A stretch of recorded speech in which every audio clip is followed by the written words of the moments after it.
पिछले 10 वर्ष से जिस वक्फ एक्ट के खिलाफ सड़क और सुप्रीम कोर्ट में लड़ाई चल रही थी, वो कानून लोकसभा और राज्यसभा के द्वारा बदल दिया गया है।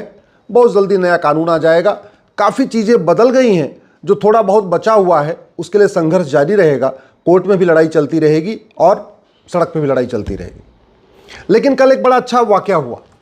चर्चा हो रही थी वक्फ एक्ट की और बात हो गई कुरान की। गोरखपुर से सांसद हैं राधा मोहन अग्रवाल जी।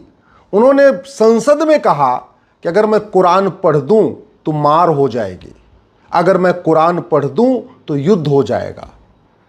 उन्होंने ये भी कहा ये हिंदू ही हैं, बहुत टॉलरेंट हैं कि कुरान में क्या लिखा है जानते भी हैं, इसके बावजूद भी शांत बैठे हुए।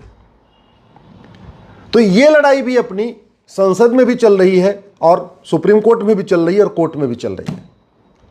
हमने जो राइट टू एजुकेशन एक्ट है, जिसको बदल के कांग्रेस ने मदरसों को बाहर कर दिया था, उसको भी कोर्ट में चैलेंज किया है और मामला कोर्ट में पेंडिंग है। बाकी जो मैं साप्ताहिक रूप से पूरे देश में घूमता रहता हूं, वहां पे भी इसको एक्सप्लेन करता रहता हूं।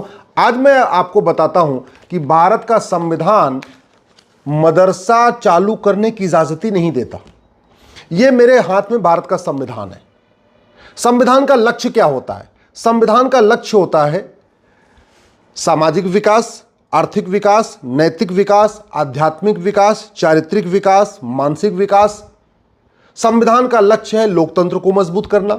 संविधान का लक्ष्य है सबको लिखने, पढ़ने, बोलने, सोचने की स्वतंत्रता देना। संविधान का लक्ष्य है देश की एकता, अखंडता को मजबूत करना।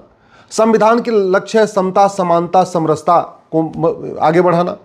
संविधान का लक्ष्य है एक भारत श्रेष्ठ भारत बनाना। और ये संविधान की जो व्याख्या होती है वो 5 तरीके से होती है। लिटरल इंटरप्रिटेशन होता है कि जो लिखा है बस उसी को पढ़ना है। फिर पर्पोजिव इंटरप्रिटेशन भी होता है कि जो लिखा हुआ है वो किस पर्पस के लिए बनाया गया है।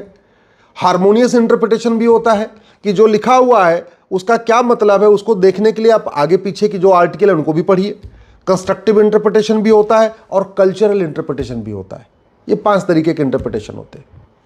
आज मैं भारत के सभी माननीय सांसदों, माननीय जजों, माननीय लेखकों, माननीय बुद्धिजीवियों, पत्रकारों, कलमकारों से एक बात पूछना चाहता हूं कि भारत के संविधान का कौन सा प्रावधान मदरसा खोलने की इजाजत देता है?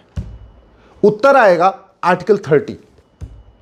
मैं आर्टिकल 30 को बार बार पढ़ रहा हूं, कई बार पढ़ चुका हूं, हजारों बार पढ़ चुका हूं। और इस आर्टिकल 30 का केवल लिटरल इंटरप्रिटेशन नहीं कर रहा हूं, इस आर्टिकल 30 का मैं पर्पोजिव इंटरप्रिटेशन भी कर रहा हूं।